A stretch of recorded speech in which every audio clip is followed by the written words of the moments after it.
Hey everybody, welcome back to BackTrekking, the podcast where we look back at the real-world inspirations behind classic episodes of Star Trek. I'm one of your hosts, Caliban. I'm a warrior for the working day, and your other host is right here. I'm Gooey Fame, and I want to be French.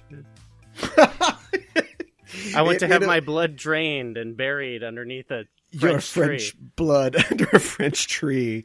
We are a part of the Just Enough Trope podcast network, which is home to many shows about your favorite topics like TV, shows, film, comic books, video games, music, anime. You can find out more by going to justenougghtrope.com or by following at JustEnoughTrope on Twitter. Keep the geek fires burning.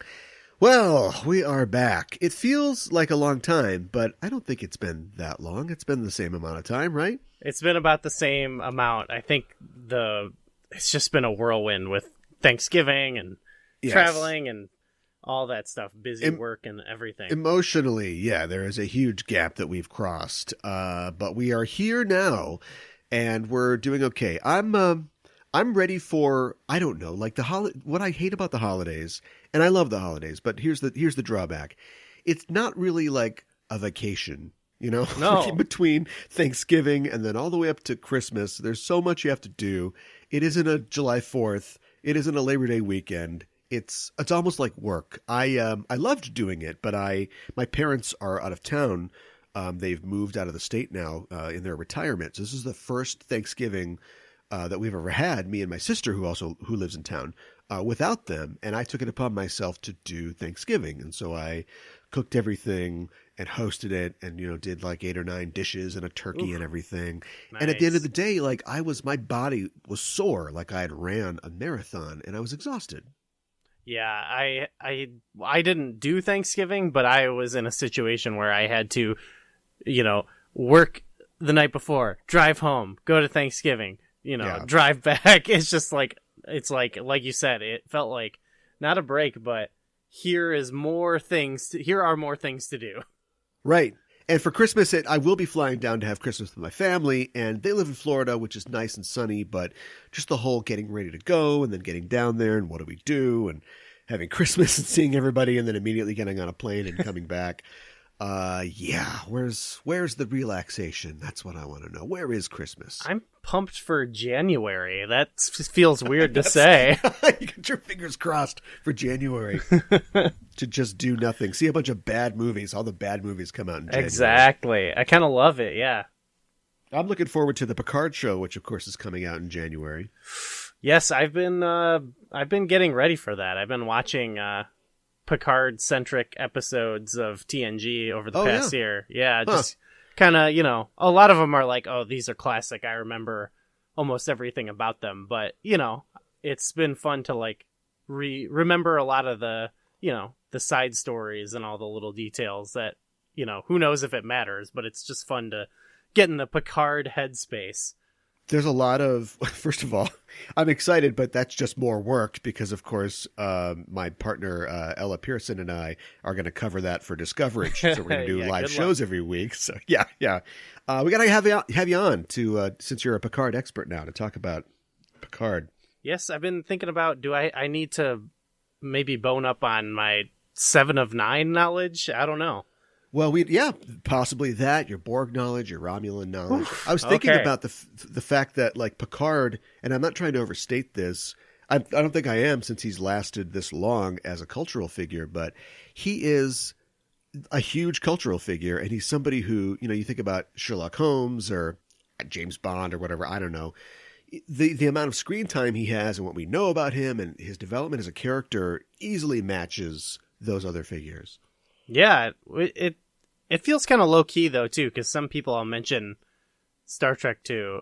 Like I was talking with some people the other day, and they said, "What are your favorite, the greatest characters in television history?" And first thing came to mind, I said, "Oh, Jean-Luc Picard," and they're like, "Who?" You know Star Trek? You've heard of Star Trek, right? It's weird because it feels massive, but who is this person? Yeah, I don't believe this is true. No, he definitely is. He's definitely one of our greatest television characters. along with the half man from Two and a Half Men. One of the people who made him great and helped develop him and TNG as a show is Dorothy Fontana, or DC Fontana, who sadly passed away this last weekend at the age of 80. Yeah, that was really sad, and it was like it's wild because it had me kind of thinking about some of her work and stuff, and it's like, a lot of people have contributed to Star Trek over the years, and even just like, writing one episode could be a big thing, especially if they're like, let's explore that later. But like, yeah, like so much of what what you look at of her work is like shaping, the world of Star Trek, not even just like planting seeds, but like creating, the characters we know from nothing, Yeah, and the character of Spock specifically, she was, is a creation of Roddenberry, but she was fascinated by and wrote some of his most critical episodes from TOS and just developed the world of Vulcan. And we have her to thank for so much of that character. All of those things, of course, became the basis for many of the spinoffs and Star Trek Discovery and everything that we're looking at today. So, yeah, one of the things that I'm so busy with and tired because of is I'm putting together the last show of this season for Enterprising Individuals, which will be out in a day or two. But I was working on it, and then I got that news, and I just closed my computer and I just can't do anything Star Trek today anymore. I just have to do something else and just kind of think about this and try to deal with my feelings, because when I think about Star Trek and think about some of my favorite episodes of TOS, even the animated series, she wrote the best animated series episode yesterday. Yeah, no doubt. And also Spock related. So yeah, again, Spock. Yeah. And gave us the seeds for Michael Burnham, I think, in Star Trek Discovery, of course. So yeah, I just had to take a break. I'm a follower of David Gerrold, the writer of The Trouble with Tribbles, who we talked about on our Flat Cats episode. Yeah. And he was a lifelong friend of hers. They were friends on the original production. And then, of course, he also helped develop TNG in its first season. And he's a man of many words, but he just wrote this post that was so poignant. He was just like, the only eloquent thing I can think of to say is that I don't have any words. And I thought that was really touching. And then a couple hours later, he did write like an 18-paragraph thing about her because he's David Gerrold.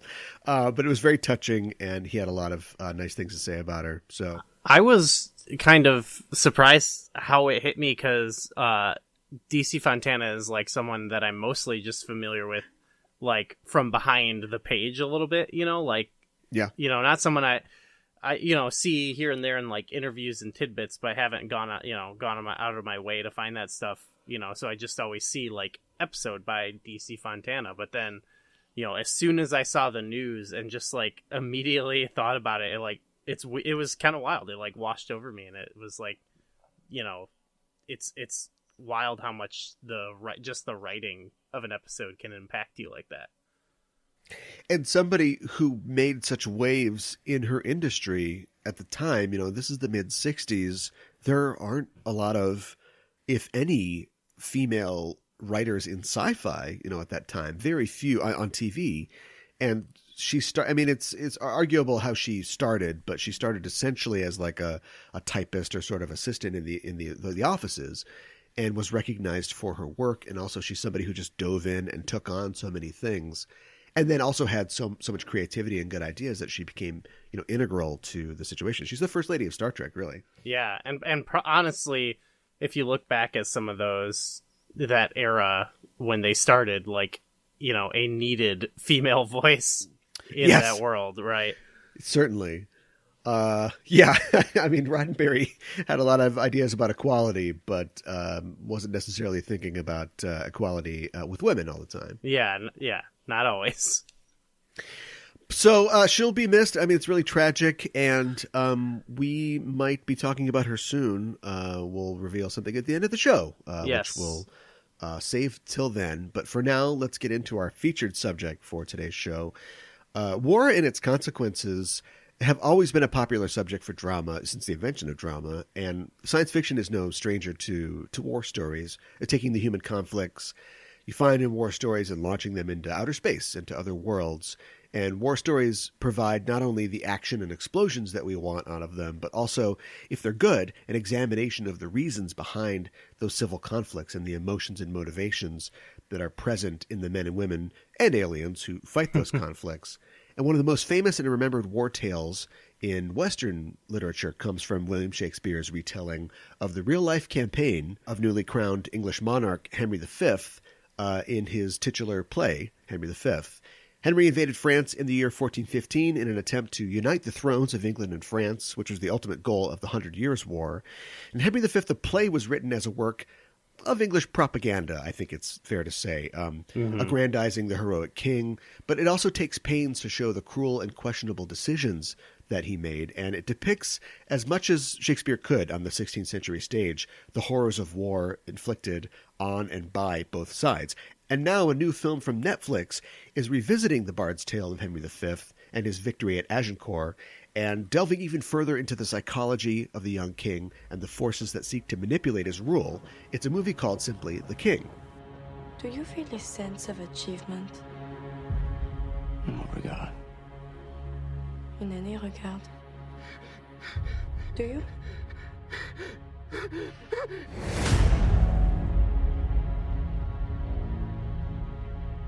The new chapter of my life has begun.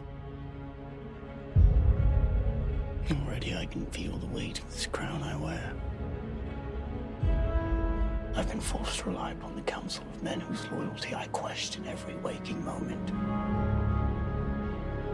I need men around me I can trust. I'm here because you are my friend. King has no friends. King has only followers and foe. But I will come with you. All hail King Henry!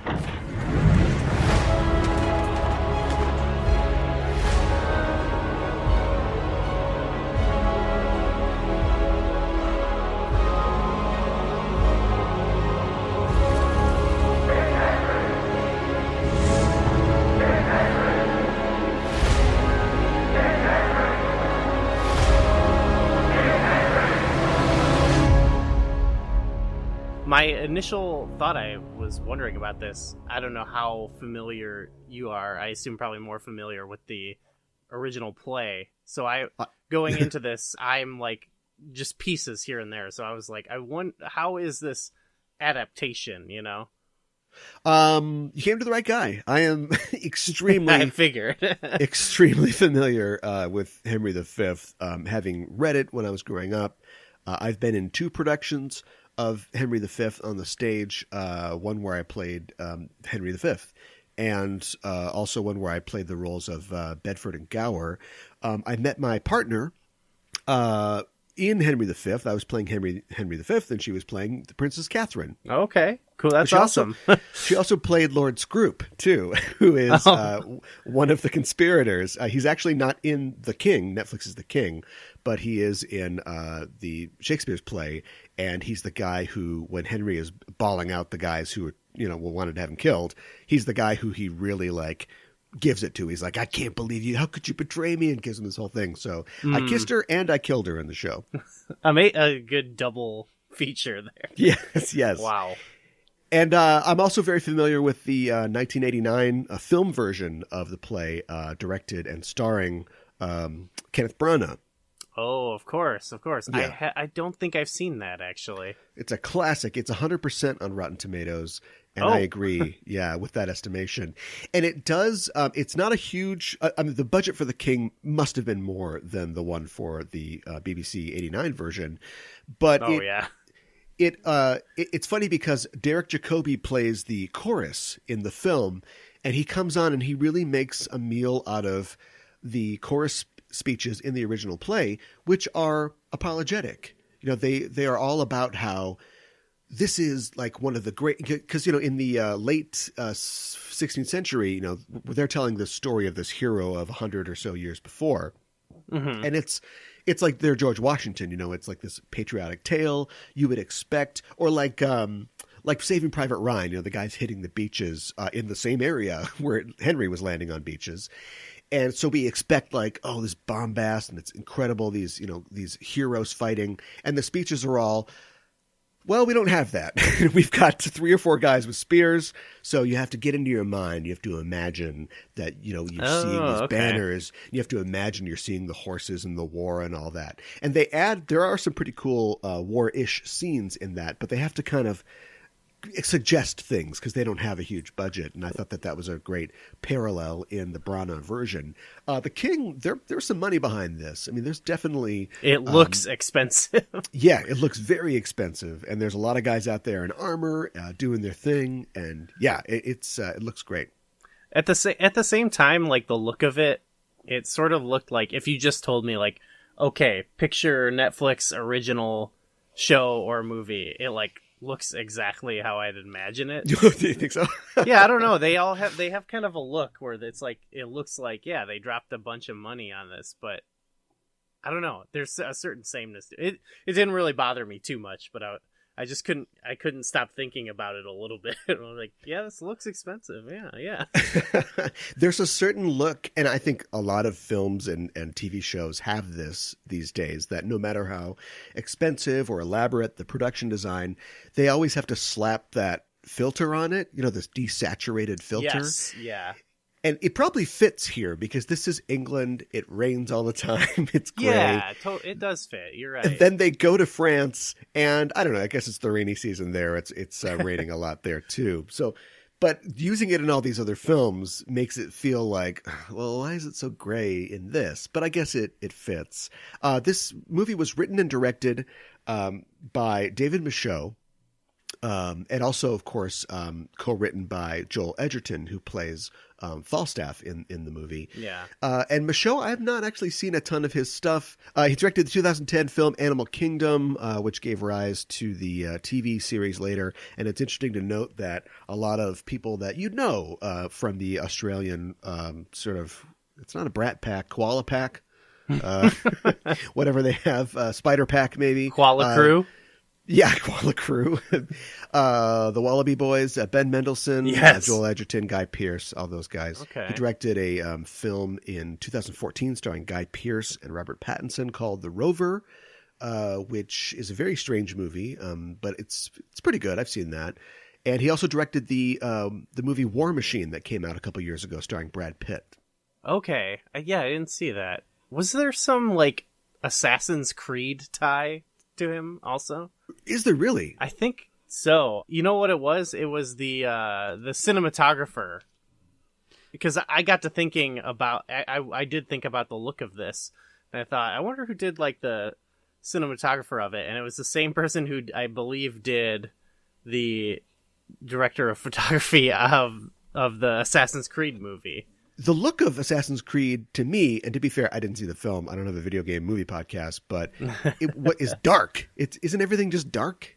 It's too dark, and it also has like that mid 2000s video game like brown yeah film quality. Yeah, it's not good. So that obviously that you're going for what the director of that movie is going for, but.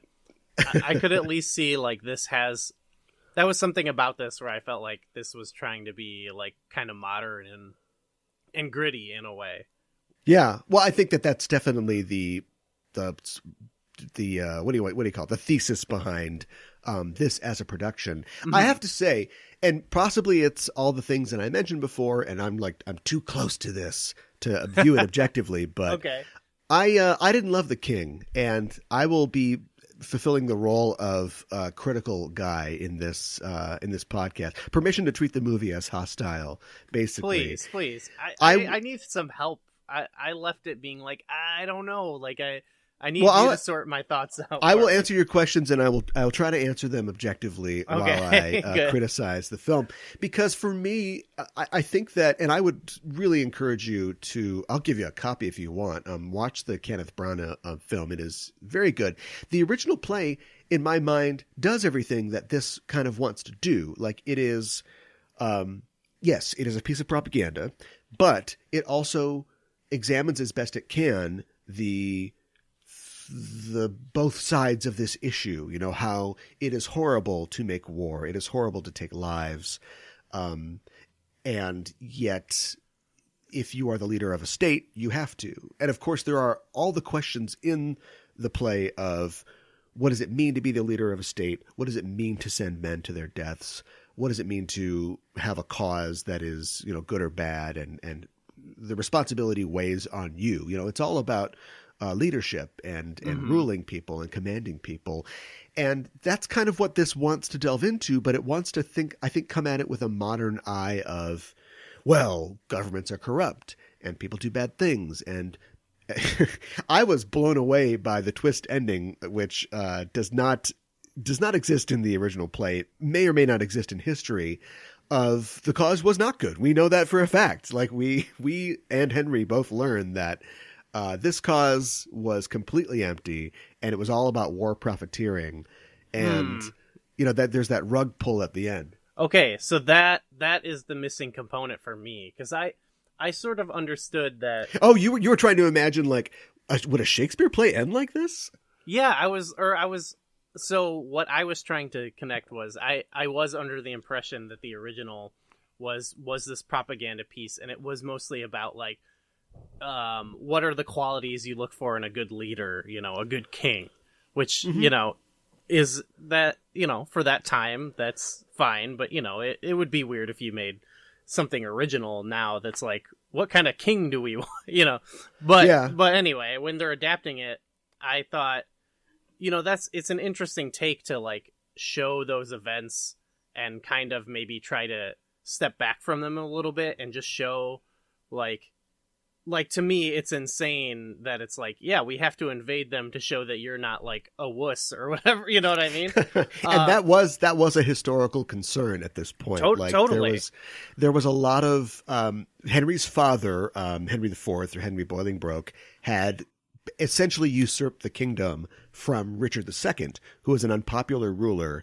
And in doing so, his reign was, you know, people didn't trust him necessarily. And then he had rebellions in Wales. The Irish were mad at him. Like everybody in what we think of as the United Kingdom was not united. And so they needed this. This is the propaganda side. They needed a cause, something everybody could rally under to get everybody in line. And in the original play, and something that I thought was, I know they weren't necessarily focusing on this, but was totally missing from the king, is that they do unite those people. There is specifically a Scottish character, a Welsh character. All the flavors of the United Kingdom are in Henry V. And in the end, there's that speech of St. Crispin's Day in Henry V where he tells everyone, it doesn't matter what you are, you will be my brother when we shed blood together. We're doing this for the United Kingdom. And this is back in the oldie times, the 16th century. The king omits that. And there is a speech, and how do you follow the St. Crispin's Day speech? But they try. Henry's speech in The King is more, we're English. Come on, we're all English. Let's get together. You know, we got to do this because we're English. Sure, and I felt that in comparison to that 400-year-old piece of writing, it didn't match up. I didn't understand how it fit into the thesis of the film. I'm not even sure what the thesis of the film really is. Yeah, because that ending piece is the key for me, because I felt like you could just, you know, show these events and maybe you just don't put like triumphant music behind the battle scene, which they didn't really do. And it's like, yeah. And you can kind of just draw from it. You could watch that and be like, you know, this is great. I'm glad. Or you can just see like, this is horrible. You know, you can kind of draw your own conclusion from it. Yeah. But it's the ending where it's like I didn't need the movie to like tell me what I witnessed was actually bad. You know, like it was bad either way. It really it does, yeah. And we get that like Henry is young. He's portrayed, of course, by Timothée Chalamet in a role that, if you're a young actor like Timothée Chalamet, who is incredibly talented, and you're told you're going to play Henry V, you must think, oh, great. This movie's mostly him just looking off camera like with a furrowed brow, while people, do stuff or say stuff to him. Totally. And so, but still, like, you think, okay, he's a young ruler, but he must get that there are political manipulations. He even says earlier in the film when he's talking to Falstaff, he's like, I need people I can trust. And since we partied together and we grew up together, or, I grew up under you, I know I can trust you. And then he's totally confused and dismayed by the fact that William Gascoigne, played by Sean Harris at the end, oh no, it turns out this was all for like sheep land. Like I was just manipulating you. It's like, well, what did you think? Yeah, no, exactly. And now I'm going to murder you.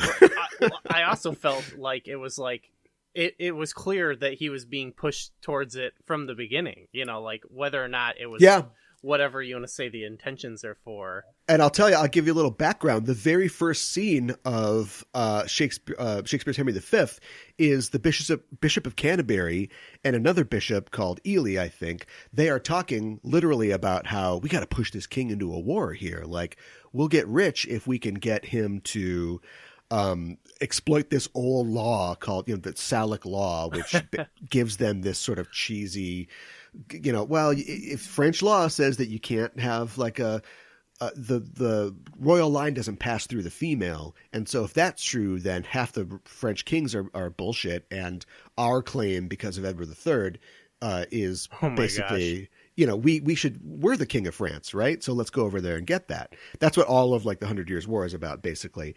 There's literally a scene at the beginning of this play, which is going to be shown to Elizabeth I, about the people who led to her reign. Like Shakespeare he totally understood the idea of war profiteering and propaganda, and he put it right on stage. Whereas, they save all this for the end. Like, I'm watching this movie knowing the story of Henry V and thinking, okay, I see the beats. They've changed some stuff. It's fine. But you get to that last part and I'm thinking, oh, where's this going? There's some shoe that's coming in from orbit that's going to finally drop. And I didn't expect it to be, that William Gascoigne was like, oh no, he found out that I tricked him into war. Yeah. It was, I guess it was cool because he like stabbed him in the head. That was kind of. Yeah. Also, he's a murderer. There's a great argument that like Henry V is a war criminal. He killed all of his prisoners, and supposedly there was a justification for that because they were fighting this battle of Agincourt and they didn't want to get. It's hard to like have.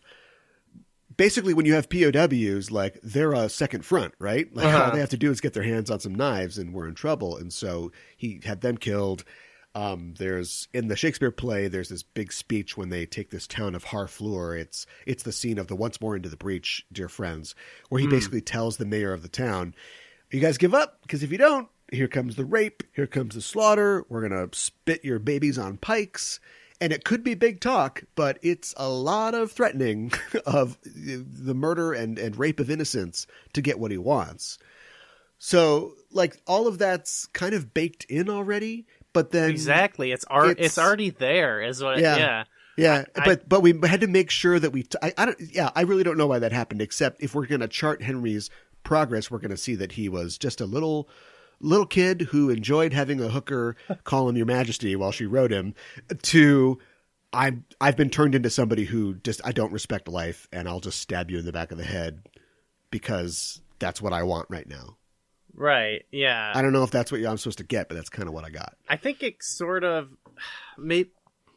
it reminds me of like the kind of need now with a lot of remakes and retellings to like fix things about them, you know what I mean? Yeah. Like people... Yeah. This guy Joel Edgerton wanted to fix Shakespeare. That's what drives me insane. It was like, people won't understand that he's bad. It's like, well, yeah. You could have played... I think a lot of the movie, I was kind of like on the fence about a lot of it the whole time, but I was like, I kind of like what they're doing, you know, like just kind of taking something and you just tweak the tone and you just see it under a different light, you know. That's all I needed, but I think they were just maybe like, it's not clear that this is bad. It's it's a weird thing to want to reinvent. And I think I really do like Joel Edgerton. Like, unfortunately, I'm not sure I've ever seen a performance from him that wasn't just him kind of frowning and looking at the floor. And right. I'm not sure I've ever seen him in like a really good movie, but I do want to like him, but I have to question him writing an adaptation of Henry V. And this is, as much as, like, I thought this was going to be like a historical, a real history look at Henry V. No, like, Falstaff is not real. He doesn't exist. He's only Shakespeare's character. So you are adapting Shakespeare. But just the balls of a guy to write an adaptation of Henry V, be too old to play Henry, and so instead you play Falstaff, and then you write an extra part where Falstaff goes on the campaign with Henry and is the guy who comes up with the plan to like win the Battle of Agincourt. Like Falstaff dies before they even leave for France in the original play. Yeah. It's like, okay, all right, I see what's going on here. Okay, that changes my perspective a little bit. I kind of I liked his character almost in this movie. It almost should have been, I feel like, just because he was more down to earth than, you know, the shitty little prince that they got, like, that he could have been an interesting, like, POV in this, you know, kind of your moral center or something, the way they positioned him in this. But that's fine, you know, it's whatever. Yeah, that's what I thought was really lacking, because you'd think that if he was he's writing it. Speaking of aggrandizing, I think it's slightly aggrandizing for him, because he's, you know, playing this character that's suddenly really important. But you'd think that then he would have these insights, or that we would that he would be doing more in the story. And there's so many scenes where it's just they're sitting around going, he's French, it's a problem, what are we going to do? Yeah. And they're just kind of looking around, and then he's just standing there like eating some grapes or something, and then it just cuts to the next scene, and you're like, was there supposed to be something? That scene's over. Like, I kept turning to like my partner, and we were just like, that scene's over. That feeling is the whole movie for sure. Yeah. There's a lot of people being woken up in this too. A lot of scenes start with somebody laying down and somebody shakes them awake, or rain is falling and they wake up, and yeah. That's their like Tommy Wiseau, like, oh hi Mark. Yeah, that's their football. That's throw the football around. He had a lot of lines, like, or he had a lot of moments where he says stuff to like Henry, like, you're not that kind of man, which is clearly not true, like, to me, which is okay. I just wanted to be like sold on the idea that he believed that, or he believed he needed to say that, and instead I felt like nothing. You know, I was like, no, I believe Henry would do these things. He kind of seems like, you know, maybe not like, you know, maybe he has some weird reasons, but it seems like he would do some shitty stuff. Well, it's called The King. You know, I think that's probably a good title for this. It's very stripped down, and they want to examine the character of Henry, but I just don't see that arc of him going from a sullen kid to a sullen king with a bowl cut, I guess. Yeah, it's hard. It was hard to me to get behind, like, oh, like the who right now loves, you know, the shitty sons of the ruling class, you know what I mean? Like, right, yeah, that's what we were following here. So yeah, it would be to me like if like one of the Trump kids became president for some reason, you know. Yeah, everybody loves a war, right? He is George W. Bush, and I know that we are more than a few years away from Desert Storm now, but if you wanted to attack it kind of from that angle, I could see that, right? Like, we need a war, you know, we need a 9/11 or whatever to, you know, rally the country, but it doesn't really even reach that far. You know, the biggest sin of this movie is that Ben Mendelsohn's in it for like 5 minutes at the beginning. Yeah. Love that guy. The cast is underserved, I think. Actually, even like the actors I enjoy who are in this movie, like I think if I only saw this movie, I'd be like, they're not good. They're not good in this. I don't know. Should we talk about Robert Pattinson? Yeah, that's probably the shining example of this. I really, really love him. Like, me too. I'm a huge fan. And then, like, I feel like every movie is a coin flip. Like, he does something great. You know, he does A Good Life, and then he does this. And it's like, what exactly is going on here? I guess if Henry isn't, like, written to the fullest, then I wouldn't expect the Dauphin to be written well. But yeah, what is this supposed to be? Like, what is this? I think you put it best on Twitter. Didn't you say he was like the Jared Leto Joker version of this? Yeah, pretty much. But even then, so I did have that feeling of like, okay, this is bad, but I kind of am like, well, he's like going for it a little bit, but he wasn't fully going for it. Like, if you're gonna go Jared Leto Joker on this character, you might as well be completely unleashed. Like, it felt like he was taking it a little seriously, even though he's doing it pretty weird. It was just some weird middle ground, which I think is this movie's downfall. Yeah, and you look at the specific choices that the movie makes, like having...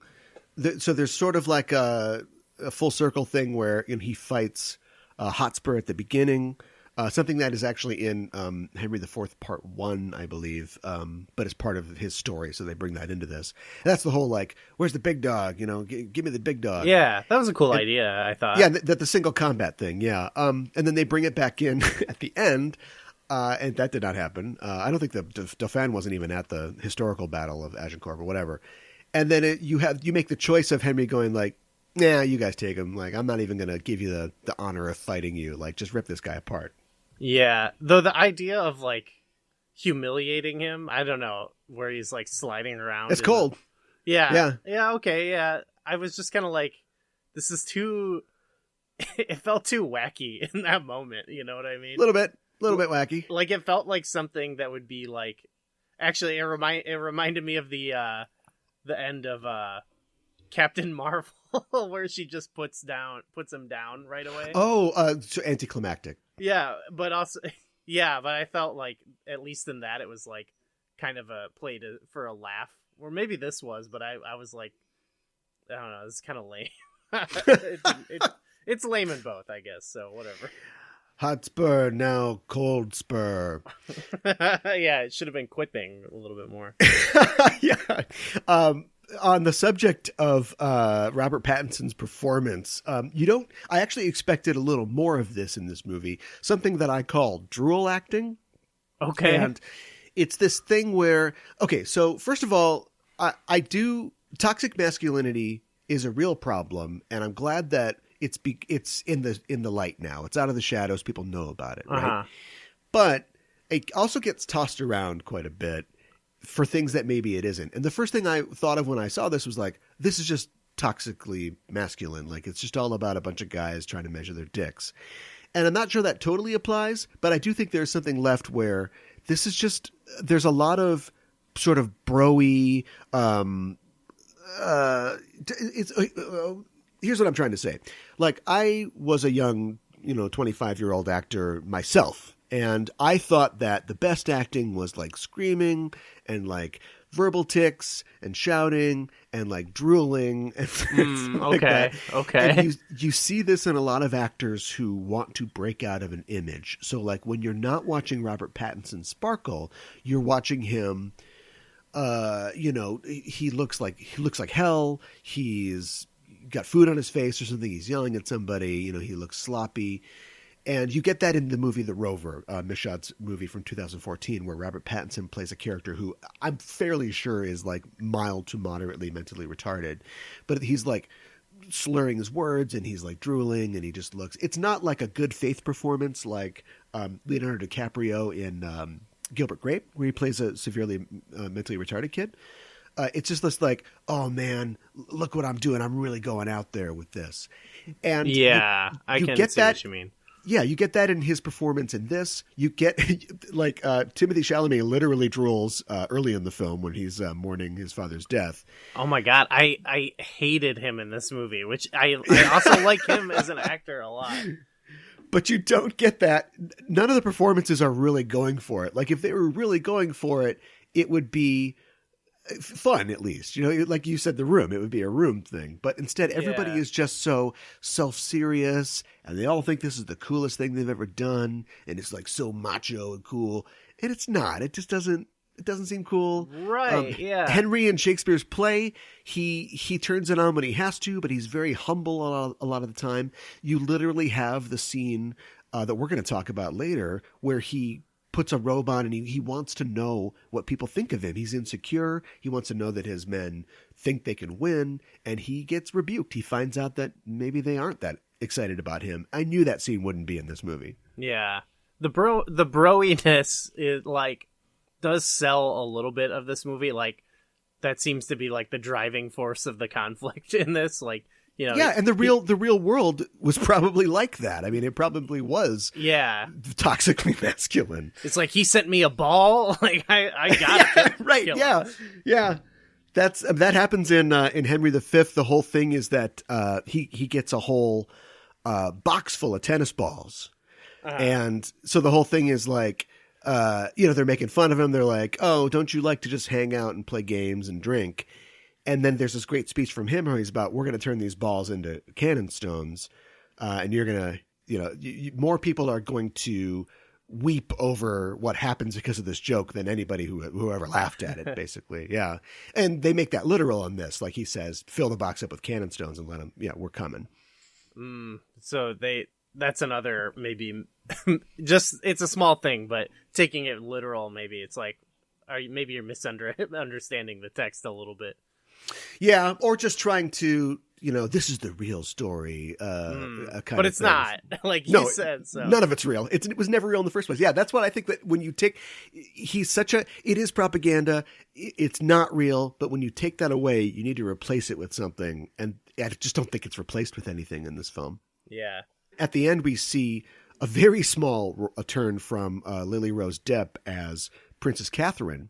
And in the original play, it's also weird. You've got the whole thing. This is all war. And then there's one quick scene where we cut away to Catherine and her nursemaid. It's all in French, both on the stage and when you see it in the film, it's not subtitled. And they're basically, it's like this lighthearted scene where they're making fun of all the weird English names like fingers and nails and elbows and stuff. Okay. Yeah. But they are essentially two people who are learning English because they are about to be conquered. Like it has this weird undercurrent. Oh yeah, that's cool. Yeah. And then the last 15 minutes of the play, after they've won and they're going to sing No Nobis and Te Deum for the dead and all that, they go to make this treaty. Henry kicks the king out, and then there's like this 15-minute scene that's almost comedic, where he sort of woos the princess and gets her on his side, and they agree to marry. And that's replaced in this by him having this like weird frank discussion with this manic pixie dream feel, where she's basically at the end, he's like, okay, I can see you're going to be my conscience. So you got to tell me what it is. It's like, what? Yeah. She like explains how it's all bad to him. Yeah. That's when the layers start coming off. 'Cause she's like, nobody ever tried to kill you. That never happened. And what, you got mad over a ball? Like, who are you? Yeah. And I don't know. I sort of bought the idea that like this guy who was like, he was pushed into the war by all these people. Like you can see from the beginning, he's clearly manipulated. Like I didn't need that explanation. But then I was sort of sold on the fact that like, okay, now he would just be like, okay, well, why don't you tell me what to do? Like, but he's a king who he can barely make any decisions for himself. Yeah. But I was like, that sort of makes sense. And I guess if that's the point of the movie is that, he just doesn't know what the hell he's doing. That could be interesting, but it didn't feel like, I don't know. I didn't feel like that was the takeaway, There's a lot of scenes in this that the king that are remixed kind of from Henry V. And so, like I mentioned, the tennis ball scene and the wooing scene. There's a scene in Henry V that comes during the Battle of Agincourt where they're doing pretty good. They're like probably going to win this thing. And the French get behind the British lines and they kill all the boys who are taking care of the war supplies, basically. And that gives Henry like an opportunity to be like, oh shit, I'm so fucking mad now. And that's kind of one of the justifications for why he kills like the prisoners. In this, they just take that and like the Dauphin is a serial killer, I guess. And he's just shooting kids in the forest, like with a crossbow. Oh yeah. When he comes back with his head, that was pretty messed up. He's just like completely sadistic for no good reason except, that's a bad guy, right? I truly felt in this, that moment especially turned me towards more of this is just it's like edgy, you know what I mean? Yeah, you're right. It's edgy. I didn't know whether or not that was in the original. I assumed regardless of how it was, I was like, they turned the dial up on this, you know? Yeah, yeah. And then, of course, you've got the final battle, which, is pretty cool. Like we were saying before, the production value is very high. But I also enjoy Game of Thrones because they've got like that scene that's almost ripped directly from the Battle of the Bastards where Falstaff is being sort of like he's swimming in a sea of warriors. That's what I ended up going to in this was it's trying to be edgy. It's just I felt like maybe it's trying to be the Game of Thrones version of Henry V. Whereas if we got this movie 10 years ago, it would have been like the George W. Bush Henry V. You know what I mean? Like the post 9/11. But now we're in the where it's like, well, we might as well do Game of Thrones. Right. Yeah, the Game of Thronings of Henry V, like that's a good pitch. And if that was the pitch, I can see why this got made. But I just wish that they had gone deeper into it, or done something different. Henry V, I think, is something that can be translated or should be translated to other things. Like I'm totally open to the idea of a remake of Henry V. Yeah, totally. Henry V in space, like when I did, when I had my costuming courses in college, we had to do a couple different plays and do our own costume designs. And I did Henry V like in space. Basically, it was armor, like space armor and things like that. But it was like technological. So it was sort of like the 15th or the 14th century in space, circuitry combined with furs and things like that. I thought like, this could be fun. A good thing. The idea of you've got one kingdom, one planet, and another planet, and they're in a war, and they should be on this other planet, and so we're invading with like ships and soldiers and things like that. Yeah, that's a fun spin. You could do it. My idea that I thought of watching this, I think I already said it, but is just like, ground it in someone else's point of view. If we're talking about, we're making it now where a lot of people, don't really have a lot of trust in the, the powers that be, maybe make it up like Falstaff in this, lean more into that, the more of the regular dude or whatever, I don't know why he was there at all. That is in the original Henry V. Bardolph, Nym, and Pistol are this like trio of three stooges who are also friends with Falstaff and Prince Hal or Henry when he was younger, and they all come along. And there are these comedic characters that we see in Henry IV, Part 1 and 2, where they're all just these drunken assholes and all the scenes. We have scenes in the palace, and then we've got scenes like at the bar with these guys.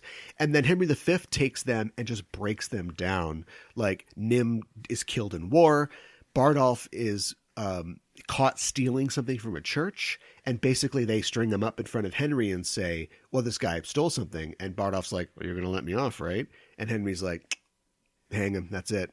So he's gone. Yeah. So that exact thing you're describing, that exists in the original play. We see how all these influences, these old friends of his, but they're bad influences, get just tossed aside by Henry as he's trying to accomplish what he has to accomplish. Yeah. Especially with so much of this, I was thinking about this idea. That's what they connect in the Star Trek episode is, like what do the people think? How do the people feel? Yeah. Yeah. So like, we should get more of that. How do the people feel about Netflix? I feel like what we've described today, a production that has a lot of money and doesn't seem to know why it's doing what it's doing. That's how I would describe Netflix. I totally agree. But it also feels weird to me because like, it's like they're giving the money to people who should be able to deliver. Yeah, they should know what they're doing. Yeah. And they should have an idea. But maybe it's because it's been reverse engineered, like.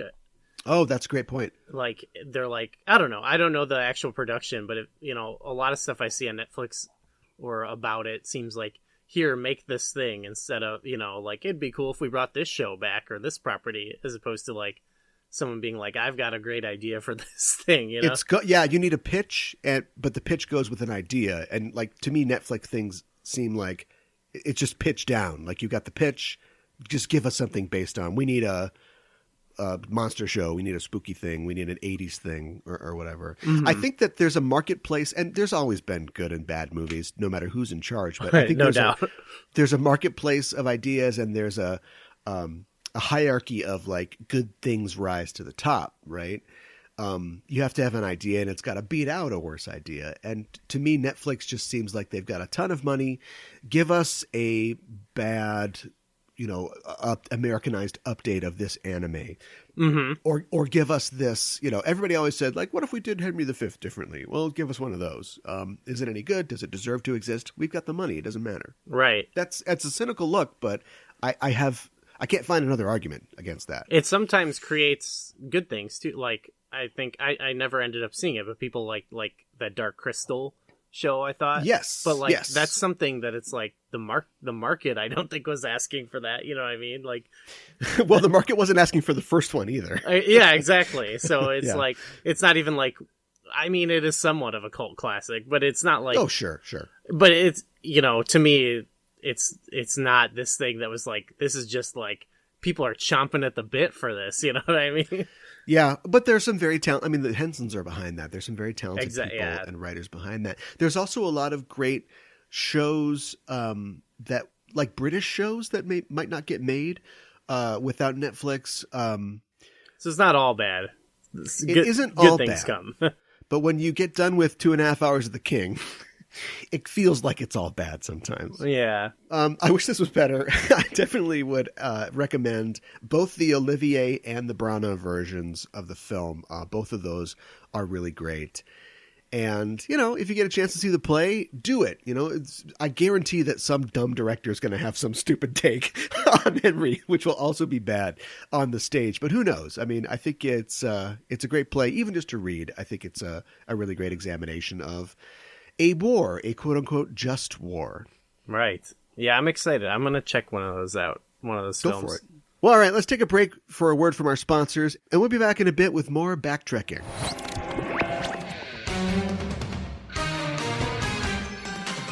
Hi, I'm Mikan Hana. And I'm Caliban. And we're the hosts of the Sailor Noob podcast. I'm the expert. And I'm the noob. You're talking into the wrong end of the microphone. Aye, aye. Okay, every week we watch a new episode of Sailor Moon and learn about monsters, fashion, food, culture, and of course, the sailor warrior of love and justice, Sailor Moon. All right, now, what is her rank? Is she an admiral or a rear admiral? Okay, shh. The ad's almost over. We're a couple of magical people, and every week we Moon Prism Power make up a new episode. Better midships. Steady as she goes. Please stop that. Sailor Noob is available every Friday on Apple Podcasts or wherever you listen to podcasts. Shiver me timbers. Okay, we're back, and it's time to talk about the Trek side of this equation. Specifically, we're talking about the third season TNG episode, The Defector. Next time on Star Trek, The Next Generation. Please, you must help me. An archenemy defects to the Enterprise. You're a traitor. I came to stop a war. But can he save them from a death trap? You're a spy, aren't you? Or will he lure them into a full-scale massacre? Shall we die together? Find out on Star Trek, The Next Generation. It's a classic. God damn, I love this episode. I don't know what it is. I mean, there's so many good TNG episodes, but like this is on my top 10 list, maybe top 5 for sure. Yeah, it's not one that like immediately comes to my mind, but then I've watched it a lot recently preparing for this, and like every time I watch it, I enjoy it even more. So it's like climbing up my list basically. I always love too when you read interviews or like the bottom part of Memory Alpha, and you hear that like the crew, the director, or somebody's like, "Yeah, this one I don't think this really worked," or "This isn't my favorite." And you're like, "What are you talking about? This one's great." Yeah, I don't know when they got those quotes. Maybe it was right after, and they just felt like, maybe the production didn't go well. But this one has survived, I think. Yeah, I guess you really never know sometimes how it's going to turn out. But yeah, I could totally see a version of this not working for sure. Oh, yeah, for sure. Even the version that they originally wanted to do, the episode is credited to Ron Moore, but in his own words, he only wrote like one or two acts of it, like the first part. This is season 3 TNG, baby. So they've got Moore, they've got Echevarria, they've got Beamer, they've got all these guys, and they would just take a script and just rip it apart basically and go, act there, you do an act, you do an act, we'll bring it all back together and see what we got. And so that's what happened to this one. And at one point they had Jarek in a romantic subplot with Crusher. Oh no! Yeah, the very thing that we're talking about almost didn't happen, because the beginning almost was Data as Sherlock Holmes again, but apparently they had some kind of flap with the Holmes estate. Okay, I would argue that Sherlock Holmes is absolutely in the public domain at this point, but the Sherlock Holmes estate wants approval on depictions of him in media. And so after they did the first Sherlock Holmes thing, they called up and were like, hey, what are you guys doing? So they had to last minute do something else. And it was Patrick Stewart, late, of course, of the Royal Shakespeare Company, who said, let's do Henry V. I think it fits the script. Yeah, I think it fits the tone of what we're doing. Let's do that. And that was then put into the first scene, written by Ron Moore, and then was also filled in to all the other parts. And it's amazing how, if they weren't thinking of that initially, it's incredible how well it fits. It's such a good framing device. Yeah. Yeah. Like, and that it's, you were saying you did a Henry V in space. Like, this is kind of a way to do it because, they're reflecting on the themes of it and not they're not casting moral judgment on the original play necessarily. No. They're saying, what can we learn from this? And so I think that's this is a way to even adapt it in a weird way. You have the feeling of it. And it's self-conscious. And of course, our heroes of the 24th century, the Federation, are even more pure in their motives, because there's that scene right in the middle, which is kind of Picard's camp scene. The scene in Henry V where he disguises himself and goes out among his troops to hear them grousing about this duty that they have to serve the king, and whether or not, whatever their actions are, it's on the king's head. When they send us somewhere, the king sends us somewhere, and we die badly, it's his fault. And all those, the places, all those arms and legs and heads, will basically cry out, that you brought us to such a place. And the scene in this episode is him going to Data and saying, we don't want to cover everything up. Turn your recorder. I want to see the red light on, Data. Make sure that you watch everything we do, because this could be a pivotal moment where later people will look back and go, why did they do this stupid thing? I want you to make sure that you remember everything that happens. And then he asks him, what's the crew think? And Data's like, well, you should know what the crew thinks. And Picard's like, I can't put a hood on and walk around. Like, everybody knows who I am. I don't have that luxury. Right. This isn't a play, dude. Yeah, now thinking about that, the adaptation, it's so like almost meta in a way. It's similar to like episode like Darmok or whatever, where it's like commenting on, old stories we tell. And it's kind of cool because it like, it like shows you how some of these things are just it's always something you can go back to, and you don't have to fix it. Like you don't have to fix Gilgamesh. You don't have to fix Henry V. It's like what you just can learn from Coming soon from Joel Edgerton, Gilgamesh. No, now that you say it, Netflix probably is working on that. Henry and Dauphin at Agincourt. How good the Data aspect is perfect of this. You said they stripped out like the Sherlock stuff, but like him and Geordi, I can totally see where that would go, but like they still, this is weirdly like it becomes an ensemble episode, and I didn't expect that to be the case, I read that too, that one of the things they were worried about is that the script was kind of paunchy in the middle, and the middle parts are almost my favorite parts. Like, yeah, I think they would do this a lot in later seasons of TNG, but I think they immediately went, well, we can just, Data and Geordi could fill up a whole thing, like him, the whole pants down thing and all that, and him trying to understand, oh, so you're going to go off of your intuition. Well, I mean, I don't have any intuition, so what do I do? And it's a stand-in for, Henry being like, what do I do in this situation? Like, I think I've got this, but the people are relying on me over here. That's the whole question of both the play and this episode. It totally makes sense that, that movie came out in 1989, the Branagh version, and this episode came out New Year's Day, 1990. So they're almost totally coterminous. And then, of course, in the episode, there's a little Easter egg because Data's saying that he based his performance on Olivier and Branagh. Oh, yeah. Of course. That's amazing. I like that just washed over me, or it went over my head, but I was like, yeah, Olivier, and then amazing. Love it. I love Data in the wig. It's got the little bowl cut wig, because that's really important at the beginning. And then I also like, apparently Picard standing to the side as the director, he's sort of directing the scene, and then he's like, that was really great. And all the soldiers freak out. And I'm like, oh, yeah. Wait, are they? Is this a play, or are they programmed to improvise in the play or something? That had crossed my mind too. Yeah, I was like, okay, so yeah, I couldn't figure out whether they were programmed, like you said, to improvise, or if they're programmed to be soldiers. And oh my god, I can't even. I love that though, that it's not explained. And of course, he's reacting to himself because Patrick Stewart is playing Michael Williams in that scene under heavy makeup, and he becomes one of the only Trek actors to play two different characters in the same episode, against himself, no less. Yeah, I think I had told you previously that I didn't understand that until recently. Oh, really? Okay. I was just like, oh, he's just... Why is he there? I've never made sense of that. Now it's so obvious. Oh yeah, he disappears, of course. Yeah, right. He doesn't pull his own wig off. Yeah.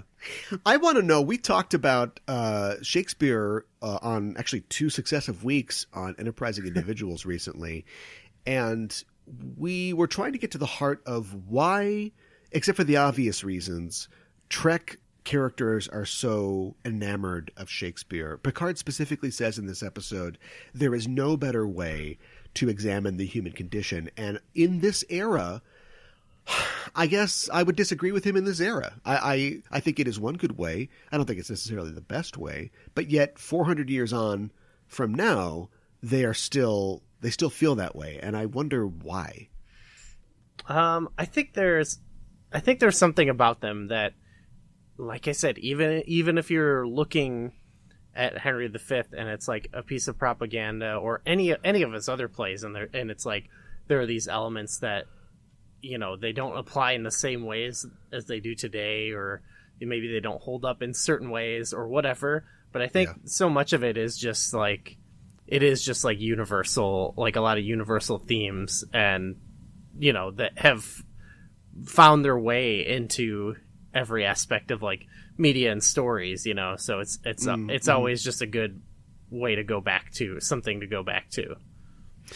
That, I've thought about this a lot in college when we were studying Shakespeare, and I was wondering, why is this white guy? Come on, don't tell me an English white guy found the very heart of the human experience. There's got to be some playwright, in Tagalog or something like that, who also revealed all these truths about being human.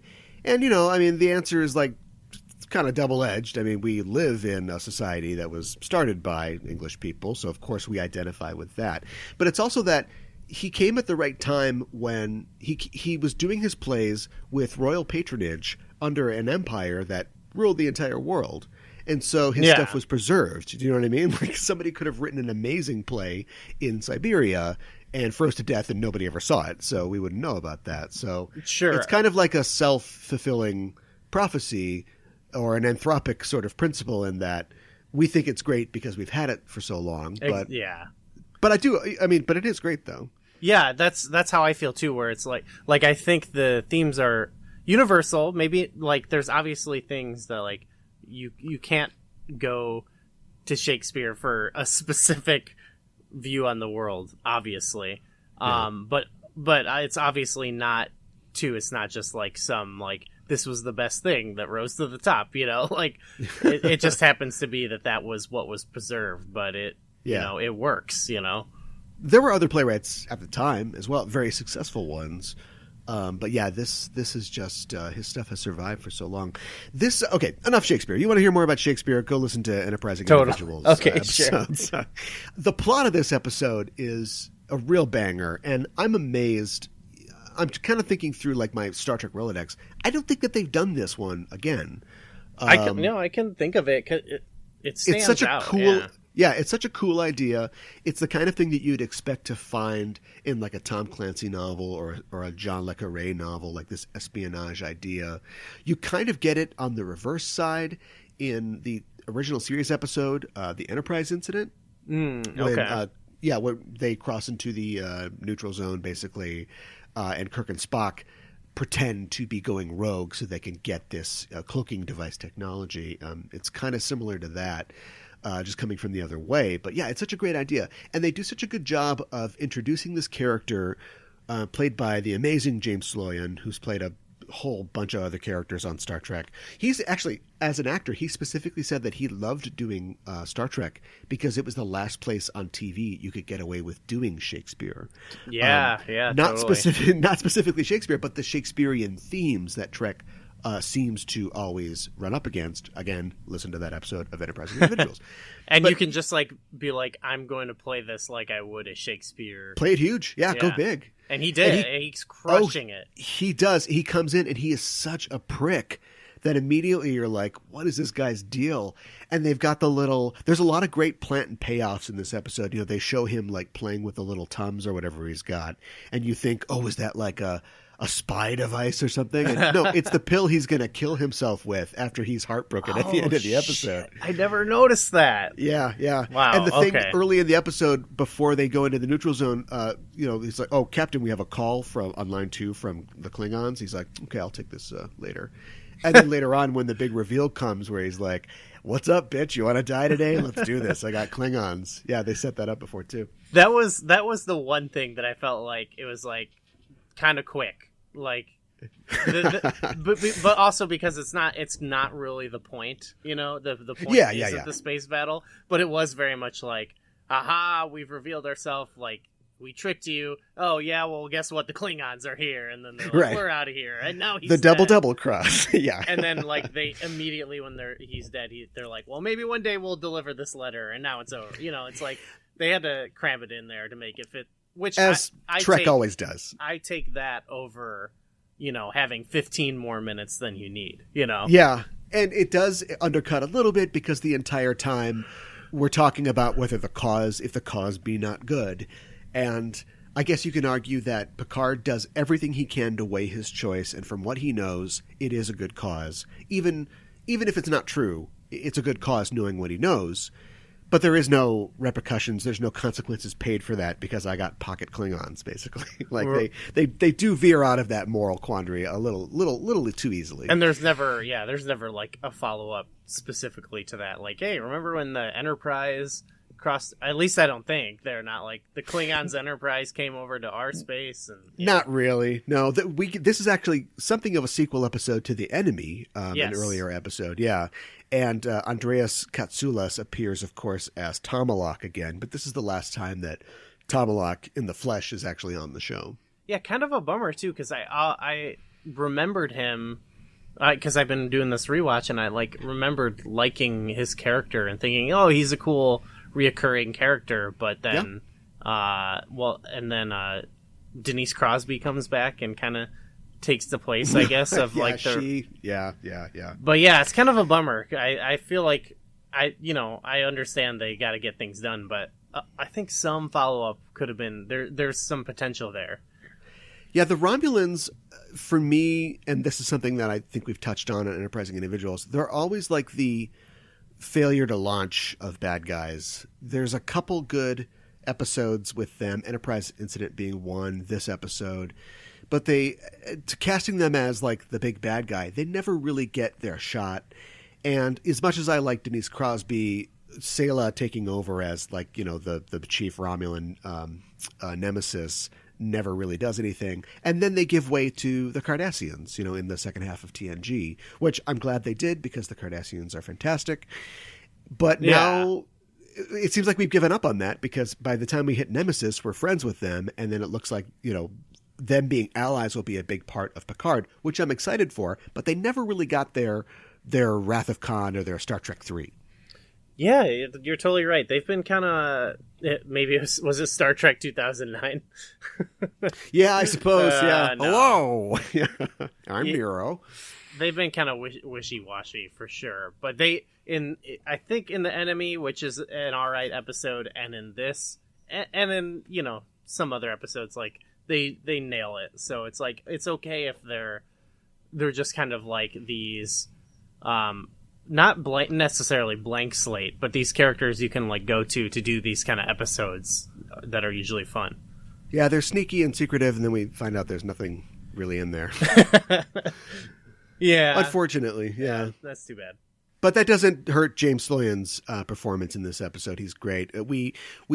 The twists that we go through, because we warm to him in the middle parts, and that's such a heartbreaking scene where he's talked to Data in 10 Forward, and Data's just nakedly trying to sort of use his intuition on him. And he says, well, hey, if you miss home, check this out. And he takes me to the holodeck, and initially he's like, this is amazing. And he's like, no, this is all bullshit. Like, this isn't real. I have to get used to the fact that I'll never see my family or my home again. And of course that despair consumes him by the end of the episode. Mm-hmm. Yeah, he's the real casualty here. We lose him. Yeah, and yeah, just his, even though it is like really quick in the end, that it's a tragic, ending for him, and it works. Picard is also a standout in this episode. Mm-hmm. You don't see this often, because usually our characters are very forthright and diplomatic, but you see a lot of underplaying. You see a lot of people not showing their hands in this episode. In that initial scene where they're meeting with Jarok, and they don't even know that he's Jarok because he's lied about who he is, and he's like, well, don't you want to talk about this? Like, this is really important. And Picard's like, yeah, okay, well, thanks for the info. We'll just you can go go to sickbay now and get fixed up. And then he leaves, and they're like, I think this is bullshit. Is this real? What do you guys think about this? And they've got it worked out. Like Riker says at the beginning, this is way too easy. Like, we shouldn't believe this guy. And yeah, he doesn't know that he's right, but also wrong. He's right about the fact that this is a disinformation operation, but not that Jarok isn't telling the truth. I love that it's like in the episodes where they like don't. I don't want to say don't insult your intelligence, but you know what I mean, where they're like, we know something's up here, like, but yeah. It's like, what is it is the thing, And they do a great job of throwing all these obstacles in our paths. They send a probe to the planet, there's nothing there, but there's also some kind of radio frequency or something that makes them think, maybe this is the real thing. And then when they find out that Jarok isn't Jarek's assistant, he's Jarok himself, that seems like something that to make us not trust him, but then you learn the full depth of what he's done. He tells Picard about his family and his daughter, and then ultimately, and even in that scene, Picard's like, not good enough, buddy, I need something else. And he ends up giving him all this information that only an admiral can know, and they're like, that's it, we gotta go, fire up the engines. Yeah, it's cool because it's like, it's not all totally about convincing Picard. It's also about like convincing him that like, hey, it doesn't matter. Like you should probably just tell us these things if you really want us to do what you want to do. Like, yeah, why did you blow your ship up like when you first got here? Why won't you tell us this other stuff? And he's like, hey, I don't want a war between us. I'm not here to give you every single thing I know about the Romulan Empire. Like, I am a patriot. Right. That ship blowing up, it's such a that's a classic moment you get when you watch those espionage thrillers where it's like, yeah, oh what? Just like everybody should have been thrown to the ground, but it's outside the ship, so they're just like, oh word. Yeah. I love that. And again, to Picard's the way he plays it against him, like towards the end where he's like, come on Picard, like we got to do this, and Picard's like, please sit down. Yeah. So good. Man, I love the moment when they go to the planet and they scan it and they're like, shit, there is nothing here. We got to get out of here. And the Romulans show up And Tomalak is just eating shit the whole way. He's like, this is awesome. He's loving it. Picard just basically, he didn't say it, he just turns and looks at Jarek and he's like, I see. Like, he doesn't say anything. He's just like, yep, see, this is what I was worried about. Yeah. Oh, man. Something that heightens the tension in the episode is the fact that we don't see this a lot, but they're far enough away from Starfleet that they can't have real-time communication. So they're getting these messages from the Admiral, from Admiral Hayden, and it's just, Enterprise, stop. Here are your orders, stop. Like, they're like telegrams, basically. He can't just call his boss and go, okay, well, the responsibility's on you because you said do this. Like, he has to act on his own, Picard, in this. He is the king. Yeah, it's just like, what do we do? Don't trust him. It's like, okay, we'll figure out. Don't trust him. Yeah, okay, great. Helpful. One more thing, like the idea of a defector, I think is interesting. You know, this has happened in our own world a lot, working for somebody else or working across enemy lines, and then your situation changing, your role being revealed, and you not being able to go home. There was a very famous British spy named Kim Philby who was a member of British intelligence, and he spied for the Russians for years and years. And when he was finally revealed that he was a British spy, he basically escaped to Moscow and he lived out the rest of his days in Moscow as a Russian hero. But he's just this British tea drinking guy who's like now in Moscow, and he's just like, that's it, boy. I mean, you can't go to any NATO country. You'll be extradited back to the UK. I mean, I did love this aspect too of like, understanding the enemy, which is something they also did in The Enemy, Yeah. Trying to like bridge the gap a little bit there. Well, let's get to our technological exchange, of course, because it's technology that puts the tech in Trek, I should say. Technology plays an important role, of course, in this episode, and I kind of wish that cloaking devices was on our list, because that would absolutely change what's going on in this episode if we could add or eliminate cloaking devices. But the technologies that we have on our 10-item list are phasers, holodecks, tricorders, transporters, warp drives, replicators, communicators, shields, medical technology, and androids, all of which I think play a role in the Trek side of this. Let's roll our D10 and find out what technology we're looking at this week, and the answer is androids. Oh my gosh. So if we if we added androids to the king, how would that change things? So is it they get an android? Is one of the characters replaced as an android? Or is there a bunch of androids? Or what's going on? You tell me. Well, the acting would be the same. Yeah, okay, snap. that's the joke I was going to make. Yeah, Damn it. Sorry. I beat you to it. I'd say if you replace Joel Edgerton with as an android character, and that could be maybe a little bit better, as he now becomes he's sort of the Data in this, where he's like, what do the people need? And he's like, I don't know, or he does know actually, but having him be Data, that could be kind of interesting. Yeah, I mean, he definitely could win a lot more one-on-one fights too. If he had super speed and super strength. I think that if androids, not just one android, like if their androids existed in this world, it would definitely change not only the king, but Henry V, and just the idea of war in general. It's something that we worry about in our time now, is we've got drones out there blowing up, Iraqi weddings. What does it mean to war if there's no loss of life for one or the other side? And so if Henry was commanding like an army of androids, would he even have to worry about the just and honorable cause that he was leading these androids to? Or I mean, even if you just had an android who he could talk to and be like, "Hey, why are you doing this?" Like, you don't need that scene at the end where he's talking to his future wife. He could talk to an android early on and be like, "Hey, listen, here's what you need to do." Android, give me the juice here. Is this a good idea or not? What if William of Gascogne, instead of sheep, he owns androids? So the whole thing is like, he wants a war between England and France because that means, more androids. He'll get to make more androids, sell more androids. Oh, he's an android smuggler. He's a warmonger, yeah. See, you can do Henry V a lot of different ways. This is our space Henry V. That's what's going on. Oh, if they had sent an android to assassinate him. That's what it is. He would have been done.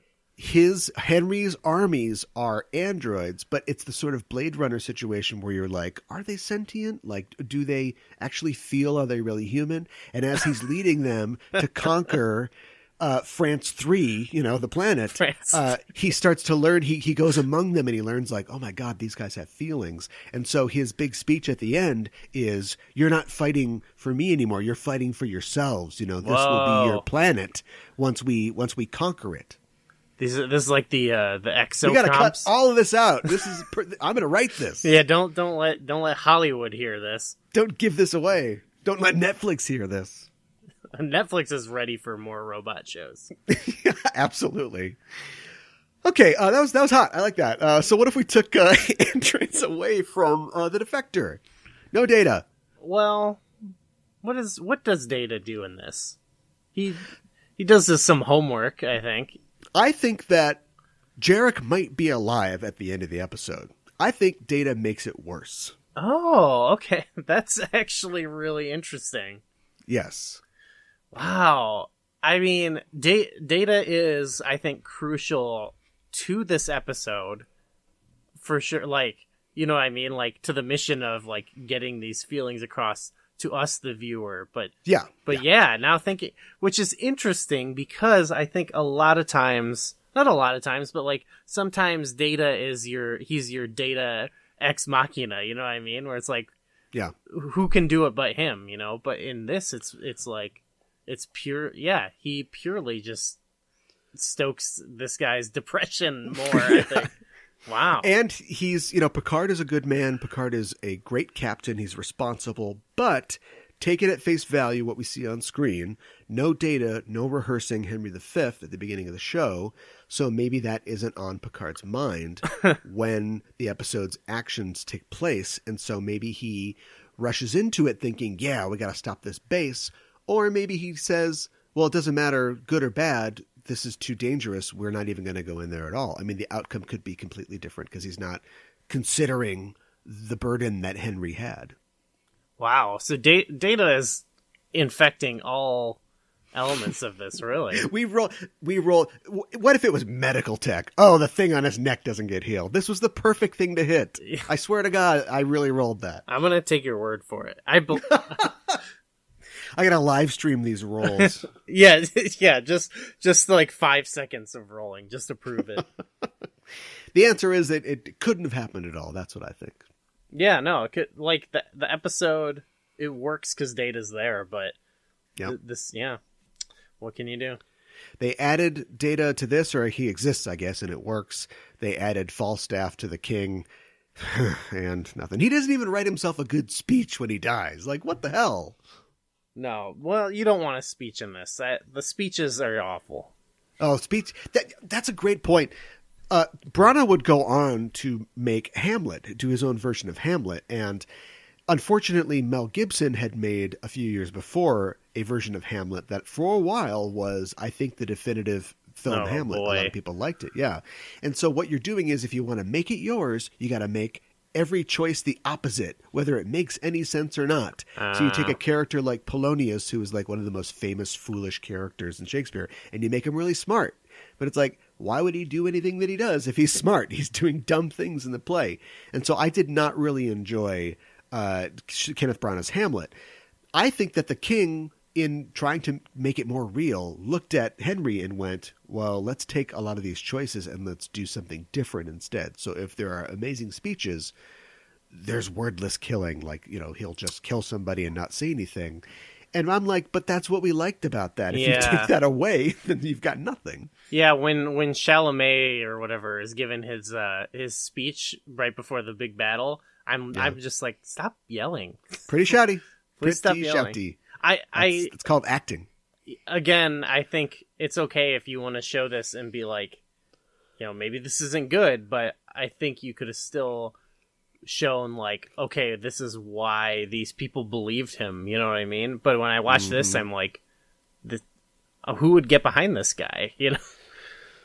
Yeah, and they didn't really even explore the fact that they don't have a choice. You know, that's a big part of that scene that's in fair Henry too, V, yeah. where they talk about how we don't have a choice. So are our souls damned if the king does something wrong? That's totally, it's like almost in trying to make it modern, they like stripped out the elements that would have helped. Yeah. Oh, Joel Edgerton. For years I've called Joel Edgerton the puffy Sam Worthington. I just feel like he is, yeah. Well, but which is fine. You know, I'm a little puffy myself, but this seems like the final endpoint of that, where he's like, I'm kind of fat now. I'm gonna be Falstaff, even though he's not really all that fat. No, get fatter, dude. He looks Commit. like a Falstaff. You know, he doesn't look like a Joel.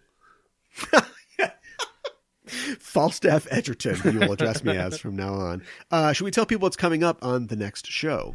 Okay, because of DC Fontana, we wanted to take a look at an episode written by her. And so we chose... Well, it was hard, actually, to find one that is inspired by something, because I feel like so many of her episodes were like, you know, let's create Spock or something like that, you know what I mean? Yeah, very original. So we chose the season 1 TNG episode Too Short a Season, which has some ties to the Iran-Contra affair. Yes. And yes, written and inspired by the Iran-Contra affair, which is something that when I was growing up was, you know, in the news. But now that I think about it, it's one of those things that I bet a lot of young people running around today have no idea what that was. Well, no, what was that? It was like a couple months ago. There was like a thing. Mark Ruffalo discovered it or something. I think it was him. He discovered it? Yeah, he was like, oh, I like looked into like a key figure of this who's still like a public figure, and turns out like he like did this and this and this, and they're like, yeah, that was the Iran-Contra affair. Oh, focusing on Oliver North. Was that specifically? It? I couldn't remember the specifics, but I remember him being like, I did some digging and or something like that. It's like, wow, okay. Mark Ruffalo doesn't know about it, you know? Hey, look, Mark's had a lot going on. Do you know about that guy's life? That guy has had a life. Yeah, truly, he's all over the place for sure. Yeah, he's preoccupied. Hopefully he'll have a good Christmas. So we'll be back with that before Christmas. Not very Christmassy, but we'll do our best. But that is it for this week's BackTrekking. And thanks for listening, listeners. If you like the show, please tell a friend. It's probably the best way to get our show out there. You can also follow us at BackTrekking on Twitter and join our Discord, the Just Enough Trope Discord, where we talk about all these pop culture topics you like. We have a link in the show notes, and we'll see you there. Gooey, tell the people where they can find you online. You can find me on Twitter at GooeyFame, and on the bio there, I've got links to all my other podcasts and stuff like that, so check that out. Great. What's coming up on Virtual Theater? Tomorrow from today of the recording, we are recording an episode on Double Dragon, so look out for that. Oh, wow. Oh, man. I just watched that last night, and it was a good time, so... Well, keep an eye out for that, or an ear out, I should say. You can find me at KA1IBAN on Twitter, and you can find the network at Just Enough Trope on Twitter. That's it for us. This is Aaron for Gooey saying see you soon, and keep on trekking.